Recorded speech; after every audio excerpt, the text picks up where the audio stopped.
Laverne in Ames, Iowa, the campus of Iowa State. John Roethlisberger, a three-time U.S. Olympian. Alongside him, Dan McLaughlin, and this is the 2009 Big 12 Gymnastics Championship. Is that Pond Laverne or is that Lake Laverne? Oh, it's Lake. Is it Lake? Lake. Huge, fast lake here in Ames. Water skiing. Nice. Yeah, it's right up your alley, man. Lora Evanstad is a 5'3" freshman for Nebraska. She swept every individual title at North Dakota State, the championships, for 4 straight years. And she is so dynamic, and she's been one of the surprises, talking to the coaching staff for Nebraska, one of the surprises this year as a freshman, really came in and filled some of the voids left by their seniors last year, and also one of their gymnasts, they were counting on Maria Scafidi, who got hurt earlier in the year and hasn't been able to compete for them, but that was an outstanding routine, very clean, and a great start for Nebraska, trying to build after that first rotation. There's what's called a Jaeger. Does it very, very well. Nice above the bar, spots it, grabs it. Back to the floor exercise, and Oklahoma's Haley Deprospero. Boy, she'll be busy today. Yeah, she will. She's going to be counted on all the events.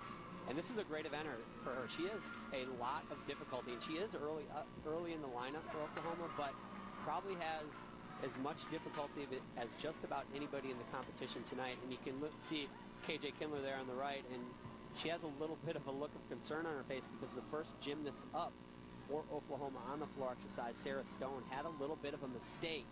So for those of you who don't know at home, they have 6 gymnasts going up on each event. Of those 6 gymnasts, 5 scores have got to count, and the last thing you want to do, a death sentence, so to speak, for a Big 12 championship is counting a miss, especially when so many gymnasts are so good that one counted miss can cost you guys the team title. We've talked about the strength of Oklahoma in gymnastics. 9 different OU gymnasts have won an event title this season.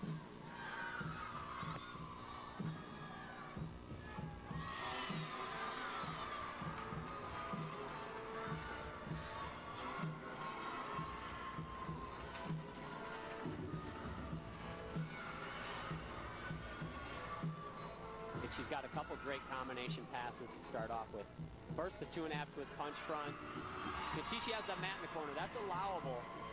Some gymnasts choose to use it, some do not. Add a little bit of extra cushion, but also it can make landings a little bit tougher. And that's tough right there. A whip back right to a double pike. She nailed it.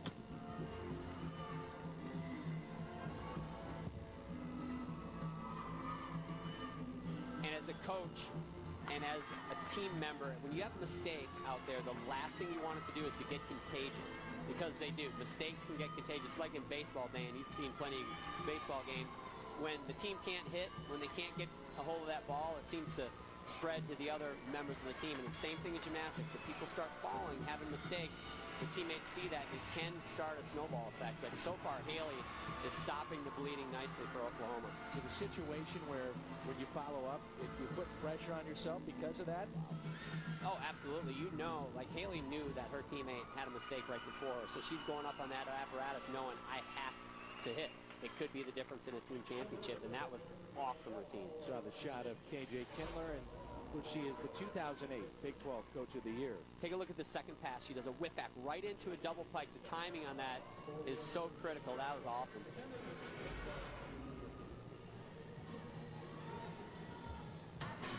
Brittnee Habbib, a sophomore from Ontario, 5'3" for Nebraska on bars.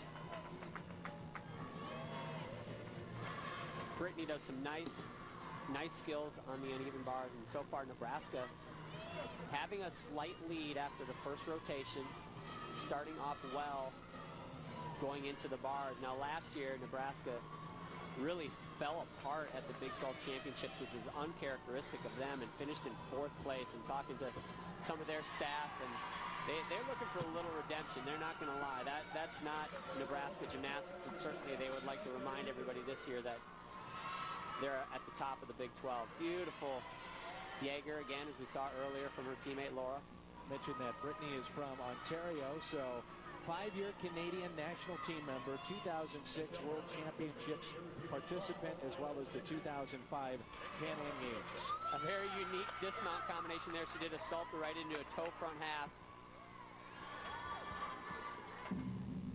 Nice job. Brittnee Habbib from Nebraska. Take another look at this. Here's the Stalter. You don't see that too often. And this is earlier in the routine. Right to the Jaeger flip. Nice combination.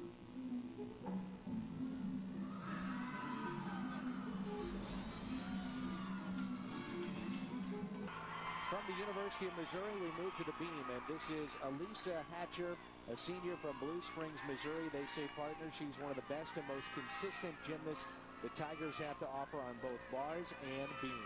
She really is, and she's going to be obviously counted on for a big score here. You know, Missouri just had a great competition. Their senior night, their last meet at home last weekend against Oregon State. At the time was the 9th-ranked team in the country. They beat them. So I know that was a great last homestand for Alicia and Adrian Perry, but I know they want that conference title more than anything. And she's one of those gymnasts that is so nice to watch. Great line. She's one of the taller athletes competing. Tough combination there. Unfortunately, a major wobble. That is going to be a significant deduction, but man, that's a tough combo. You mentioned how she is taller. Explain to people watching at home, if you're a shorter gymnast, how might that benefit you as opposed to what we see here? Well, it's a give and take. You know, the taller gymnasts with the longer lines, longer legs, they look great when they're swinging bars, for instance, or even on the balance beam, or when they're doing the dance and the leap skills. But when you're shorter, it's easier to flip yourself over a bunch of times to dumb it down. That's it in a nutshell. What have you thought so far? Other than that wobble, she looks great.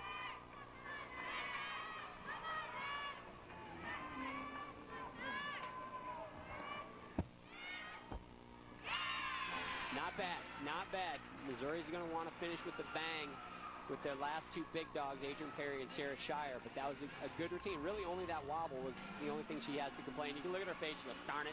You can see it on her face. She knows that little wobble is going to cost her. Take another look at this. Aerial cartwheel right into a layout step out, and you can see her feet just skirting that left side of the beam. But she stayed on, and she avoided a major catastrophe.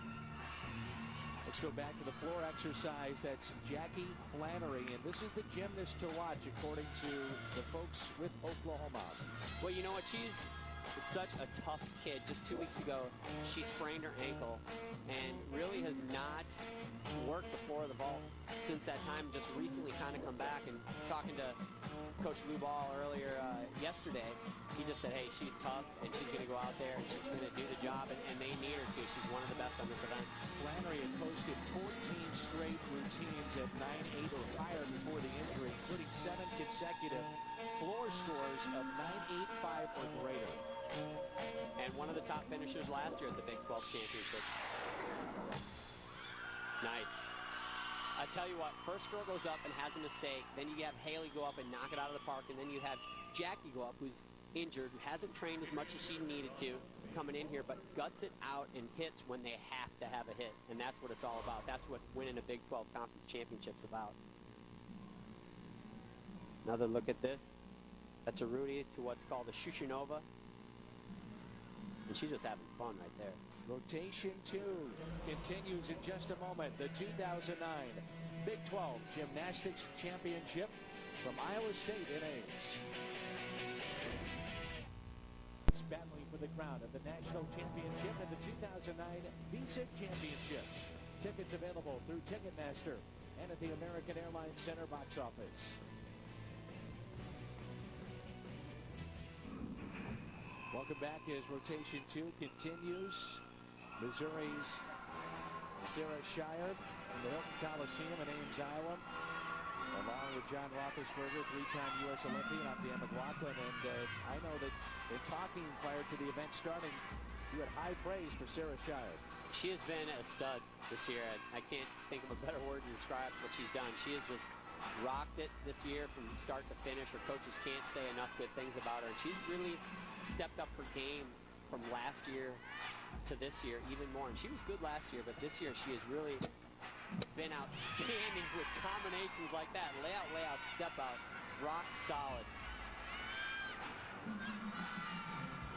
And this event, ironically, from Missouri last year, they came into the last event, the balance beam, and they were in the lead, and they fell apart on beam, and it cost them their chance at their first ever conference championship. And so this is an important moment for them, and it's an event that's kind of been up and down for them this year. But tonight, so far, Sarah and her teammates look pretty solid.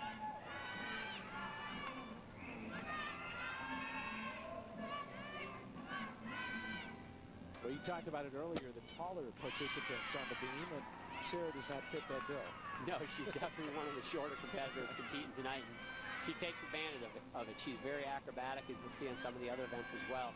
So far, this beam routine couldn't be better. Awesome way to finish for Missouri on the balance beam, trying to build on that bar score, trying to move up in those standings. Take another look at this combination. Back handspring right into 2 layout step outs. 1, 2. And if you're not sitting at home thinking, wow, that looked hard, you should be, because that's ridiculous. Again, 4 inches wide, 3 acrobatic elements. Outstanding. Let's go to the floor exercise. And Kristin Smith of Oklahoma. And we talked about Jasmine Thompson being a lot of fun to watch on this event. Kristin Smith is an outstanding dancer, considered by some to be the best dancer in this competition.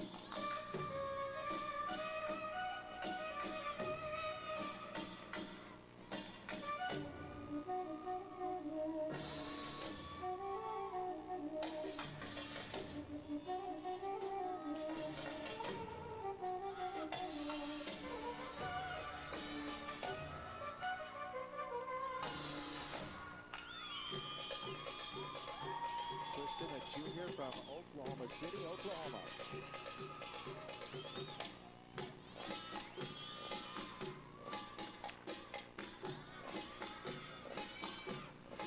She is ranked in the top 25 in the country on this event, has scored a 9.9 earlier this season. 9.9s, by the way, so far in this competition has been pretty tough to come by. These judges are being a little bit tight, but I think that's good. You gotta be critical, especially in championship season time. Nice job from Kristin, and KJ coming out of her shell a little bit, maybe taking a little extra sigh of relief. After that early mistake, her team really showed some poise and maturity and hitting it the rest of the way. Please march to your next event. 3-minute touch will begin following a 2-minute transition period. Take another look at this last pass. We're going to see a lot of these 2.5 twists, and they're really tough to land because, again, you don't see that floor until the last second. She does it well. Britnee Williams on bars for Nebraska, and she's a 5'4" senior from Pennsylvania. Interesting story about Britnee. She was actually going to be done after last season, was not going to come back. She had an injury. It was going to be the end of her career, but she decided to walk back onto the team. They did end up finding a scholarship for her, but she has really been a great return to the team this year. Her chemistry, or her leadership, has really added to the chemistry, not to mention her awesome bar routine. Hang on, double layout, like a lawn jart coming in there. Perfect landing. As we wrap up rotation 2, let's go to Iowa State on the vault. Take a look at how they fared. Ceilia Maccani, first up, tied for second on the vault. The one thing about Iowa State's vaults, they do a lot of vaults that are blind wall landings like that. Yurchenko laid out with a half twist, but they do them well. 9-8. This is Michelle Browning. We saw this vault earlier. It's called an ILG. An ugly name, but a beautiful vault. And how about Megan Barnes to finish things off? She was third at the 2008 Big 12 Championships. And looks like she's going to be near the top again. And there we go. There's a 9-9. Outstanding job from Iowa State on vault. One of the best on the beam is Trisha Wu, and she's coming up next in our Big 12 Championship special. Hi, I'm Trisha Wu from the University of Nebraska, and I'm the Big 12 defending beam champion. And the Huskers are up next on beam.